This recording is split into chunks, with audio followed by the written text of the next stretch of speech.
आप देखिए, ब्रह्म ऋषि बहुत होंगे, राज ऋषि बहुत होंगे, लेकिन देव ऋषि नारद जी के अतिरिक्त कोई दूसरा नहीं है। और कोई देव ऋषि है? देवताओं के ऋषि केवल नारद जी हैं। राज ऋषि ब्रह्म ऋषि तो बहुत मिलेंगे, पर सत्संग की महिमा देखिए कि दासी पुत्र ने सत्संग किया तो ब्रह्म पुत्र बनकर के भगवान के ऐसे प्यारे हो गए कि देव ऋषि के पद पर प्रतिष्ठित हो गए। ये सत्संग की महिमा, ये कीरति, मति कीरति गति। गति किस किसने पाई है? गणिका अजामिल व्याध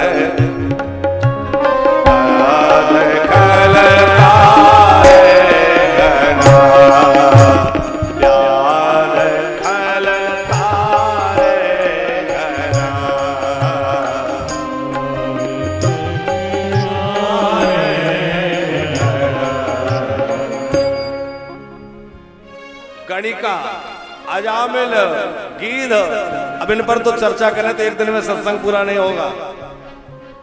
आप संकेत में समझ लीजिए, गति किस किस को मिली सत्संग से? चाहे जटायु को गति मिली हो, चाहे सबरी को गति मिली हो, चाहे व्याध को गति मिली हो, सबकी गति के मूल में आप जाएंगे तो क्या मिलेगा? सो जाने सत संग प्रभाव, सो जाने सत संग प्रभाव, लोक वेदना आने ओ पाओ, लोक वेदना आने ओ पाओ। सबरी को मतंग ऋषि की संगति मिली, उनका सत्संग मिला। उसके भी पहले स्वामी जी, ये जो सबरी है ना, पिछले जन्म में एक रानी थी और किसी एक विशिष्ट राजा की पट्ट महासी थी। उसकी अनेक रानियां थी, उसमें ये पटरानी थी। प्रयागराज में कुंभ का अवसर था और वहां दिव्य सत्संग चलता था संतों का। तो वो राजा अपने परिकर और परिवार को लेकर के प्रयागराज पधारे। तो रानी का मन हुआ कि इतने सुंदर सत्संग होता है तो मैं भी सत्संग सुन लूं। तो वो रानी सत्संग में जाकर के बैठी। तो दूर से तो उसने सत्संग सुना, लेकिन सत्संग के मध्य में नहीं जा सकी। उसका मन हो कि मैं बार बार, मन उसका हो कि मैं कैसे भी जाके संतों के बीच में बैठ के सत्संग सुनूं। तो राजा से अनुमति मांगी कि आप अनुमति प्रदान करें, आप आज्ञा प्रदान करें तो इन महापुरुषों के बीच में बैठकर मैं भी सत्संग सुना करूं। कितना सुंदर सत्संग इन संतों के बीच में होता है प्रयागराज में। राजा ने कहा, नहीं नहीं देवी, आप मेरी पटरानी हैं और इतने बड़े राजा की पटरानी होकर के ऐसे महात्माओं के बीच में बैठकर सत्संग करोगी तो मर्यादा खंडित होगी, ठीक नहीं है। कभी कभी हमारा बड़प्पन हमें काम सत्कर्म नहीं करने देता। कई बार लोग सोचते हैं महाराज अब इतने बड़े आदमी हैं, झाड़ू लगाएंगे, लगता है ना, इतने बड़े आदमी हम अपनी पत्तल उठाएंगे। अरे भैया, इस शरीर को पवित्र बनाना है, जीवन को सफल बनाना है तो अभिमान छोड़ो कि हम क्या है। अरे हम कुछ भी नहीं है, ये तो रघुनाथ जी की कृपा है जो कुछ दे रखा है। हम तो दासानुदास हैं भैया, हम तो बहुत छोटे से छोटे हैं। जय हो, स्वागत है। हमारे श्री चैतन्य महाप्रभु जी कहते हैं भक्त की क्या लक्षण होना चाहिए। चैतन्य महाप्रभु कह रहे हैं कि भक्त के हृदय में कैसी दीनता होनी चाहिए।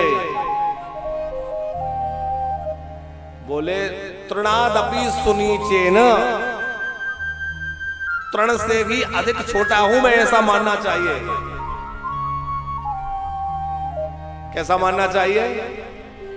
तृण से भी छोटा हूं, ऐसा हो जिसके मन में भाव, वही भगवान की भक्ति कर सकता है। जिसके मन में ये भाव है कि मैं तो ये हूं, मैं तो वो हूं, वो भक्ति नहीं कर सकता। उस राजा ने कहा कि तुम रानी हो, महारानी हो, तुम महात्माओं के बीच में नहीं जा सकती। उस रानी को लगा कि ऐसा वैभव किस कार्य का, किस मतलब का, ऐसे वैभव से तो मैं वैसे ही अच्छी हूं, इससे अच्छा तो मैं वनवासिनी बन जाऊं, इससे अच्छा तो मैं किसी जंगल में जीवन यापन कर लूं, पर मुझे संतों का संग तो मिलेगा। सबसे बड़ा सुख क्या है? बोले सबसे बड़ा सुख तो संतों के बीच में बैठ के सत्संग करना है। ये महारानी होना उससे वंचित करता है, तो ऐसे शरीर को मैं त्याग दूंगी, महारानी पद को त्याग दूंगी। रात्रि में जब राजा सो गए, सब कोई सो गए, चुपके से निकली पहरेदारों से नजर बचाकर, और त्रिवेणी में वो रानी चली गई। और त्रिवेणी में जो कंठ तक जल में पहुंची तो प्रार्थना की कि हे वेणी माधव, हे त्रिवेणी, आपके पास तो चारों पुरुषार्थ हैं।